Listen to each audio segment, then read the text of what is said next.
Hey, sports fans, welcome back to another episode of Bucky's Sports Show. Tonight we're going to break down the Braves series against the Diamondbacks and talk about their upcoming series with the Colorado Rockies this week. So we'll start in Arizona, Game 1. Atlanta won 8-2. Chris Sale finally gets a win. He went 5 innings and gave up a run on 5 hits and 2 walks, striking out 4. That's the good news in his outing. The bad news is he threw 104 pitches. He just threw way too many pitches per inning. He needs to start lowering that and getting deeper into the game. The Braves bullpen, they came in, they were good too. They only gave up 1 run in 4 innings. The Braves offense was really good. 8 of 9 hitters all got a hit. Marcell Ozuna was the lone person without a hit, and he walked on 1 plate appearance, making it all 9 guys reaching base. What I like most about this is the Braves did not hit a home run. They sometimes struggle to score without a home run, and they were just scrapping out runs all night long.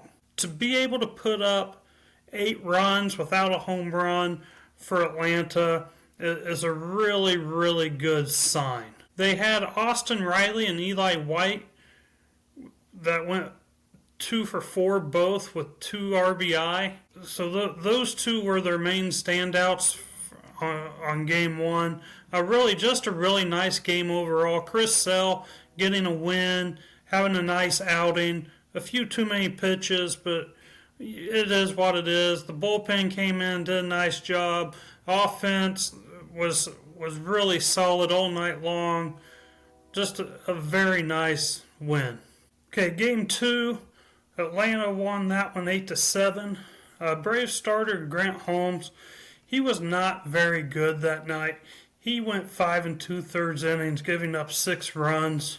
The Braves bullpen was outstanding though. The run they gave up was a home run in the 9th by Eugenio Suarez. And I'll have more on that here in a minute. Now, the Braves found themselves down 6-2 after 6. They added 2 in the 7th, and then the magical 8th inning, they added 3 to take the lead.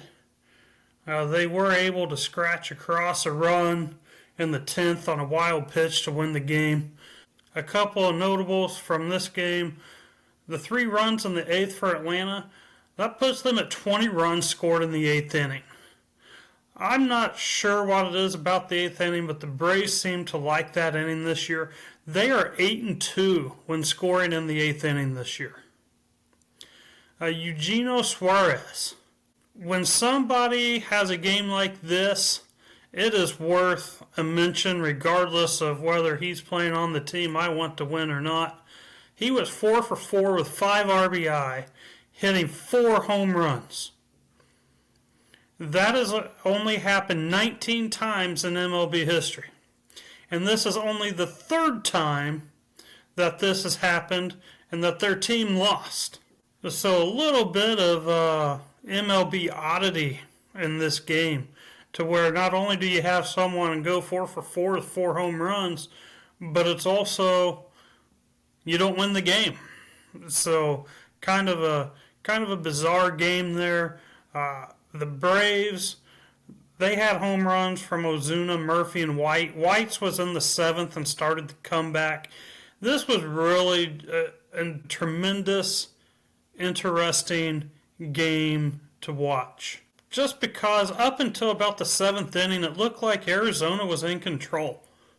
They were up 6-2 going into the 7th, and then the Braves bats just came alive there in the 7th, and really was able just to climb back into the game, take the game back into control in the 8th. They gave up the home run in the 9th, but they were able to scratch out the win there in the 10th.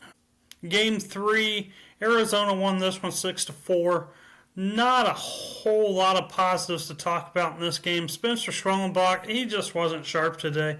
He went 6 innings, gave up 4 runs. 3 of them were earned. Meanwhile, Brandon Pfaadt was good. He went 6+ innings, giving up 3 runs, 2 earned. 2 of those runs he gave up were in the 7th inning. The Braves were down 4-1 going into the 7th. They got it to within 4-3 there in the 7th inning. But he was really able to limit damage all game long. In the first, the Braves got 2 men on second and third with no one out and could not could not score a run. They ended up leaving 10 men on base. They just couldn't get a big hit when they needed it. However, the one bright spot in this game was probably Alex Verdugo. He went 4 for 4 with a walk and 2 RBI. Braves came in and did what they needed to do. They won 2 out of 3 games against a playoff caliber team. This makes 3 straight wins. Momentum is definitely on the side of the Braves going into Colorado. Okay, let's talk about this Colorado series. Braves are 12-15. They're tied for 4th in the NL East. The Colorado Rockies, they're 4-23. They're 5th in the NL West. Braves offense notables. Braves they're come in hitting 241 as a team. This is the 3rd straight series that their average jumped 7 points. The bats are continuing to go in the right direction. If they can jump 7 more points in Colorado, I can probably start focusing on something different finally. The Rockies are coming in hitting 213 as a team. That's 28th in the MLB. Their best hitter is Jordan Beck, who is hitting 261 with 5 home runs. The good news with him is he was sent down to AAA on April the 7th for hitting 150. Since his return on the 19th, he has raised his average 90 points and has hit 5 home runs.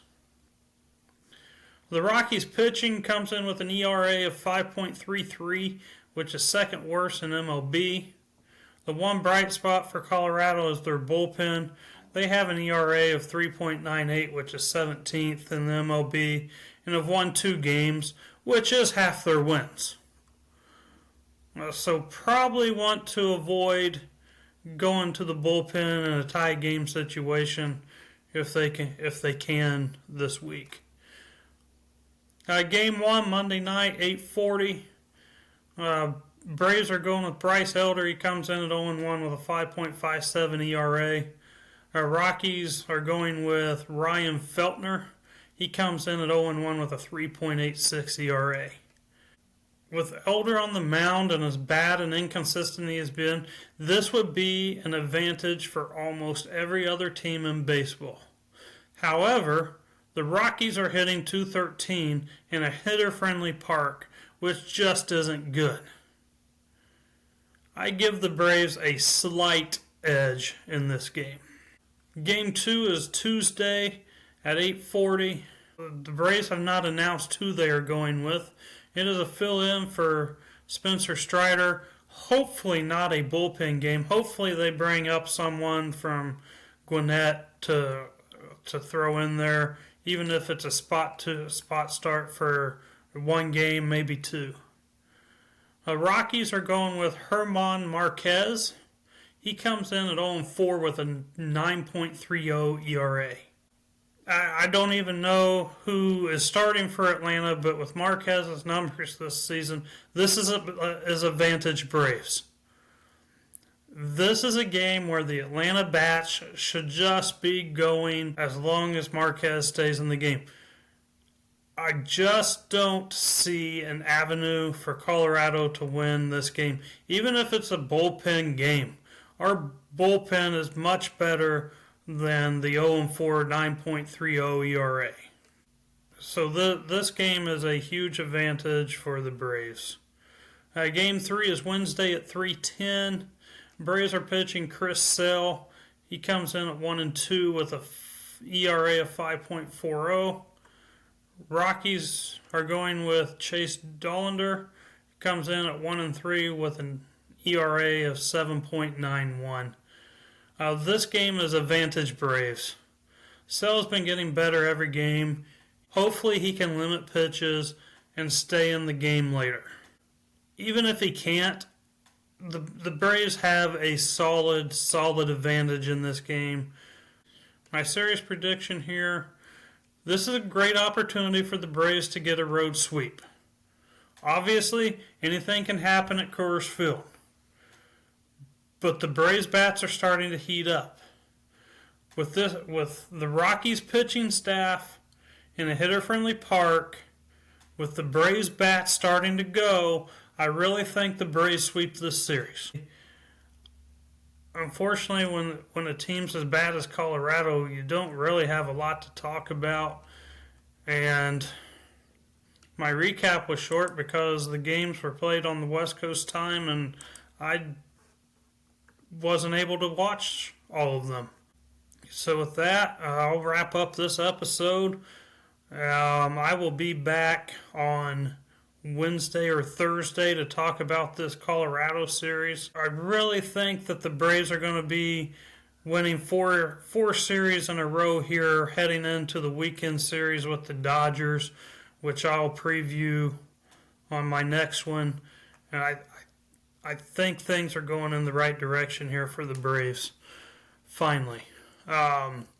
With that being said, like, comment. If you have something you want me to discuss, email me at buckysportsshow@gmail.com. Again, that's buckysportsshow@gmail.com. And as always, enjoy the games and go Braves!